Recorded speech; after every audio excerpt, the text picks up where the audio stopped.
how do I stop my cravings for soda? This really struck home for me. Like, I was a big soda drinker. Like I always say, when I was in high school, a weekend was a 24-pack of Mountain Dew and a box of Little Debbie's. So overcoming an addiction to soda, pop, whatever you want to call it, can be very tricky. I did not like sparkling water the first time we drank it, and this was about 10 years ago. I really just didn't like it. But I got used to it, and I really developed a taste for it.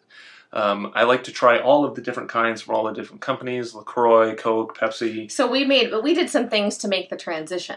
And first was, we got rid of soda completely, and we learned to like water by itself. Because part of it for me was that I wanted flavor, flavor, flavor in everything. I was either drinking Crystal Light by the gallon or like a Diet 7-Up, Diet Sprite were my favorite things. And so I had to retrain myself to even enjoy water and flat, not having bubbles. And then we kind of transitioned to like homemade lemonade with, you know, the lemon juice that we get at Costco with some stevia drops in it.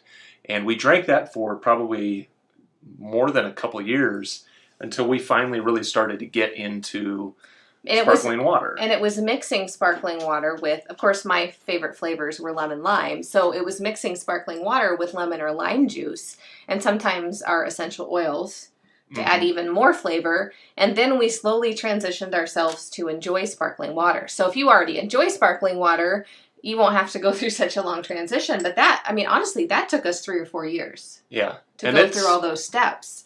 It's literally just the way it hits my mouth. That's all I cared about. I don't really care about the soda anymore. I like the way it hits my mouth. You like the carbonation. Yeah, that's it. Yeah. All right, so hopefully that's... Oh, I had a few more ideas. So some things we've been doing nowadays, because we can't always find the flavors that we want, is you can get flavoring extracts. So you can find flavoring extracts for cola, root beer, strawberry, whatever your favorite orange, whatever your favorite soda flavor is. And you can use those flavoring extracts to create your own sodas from sparkling water. So you can actually just buy the less expensive unflavored stuff and create your own homemade sodas. There's actually a root beer recipe, a keto-friendly root beer recipe here on our channel that uses a root beer extract.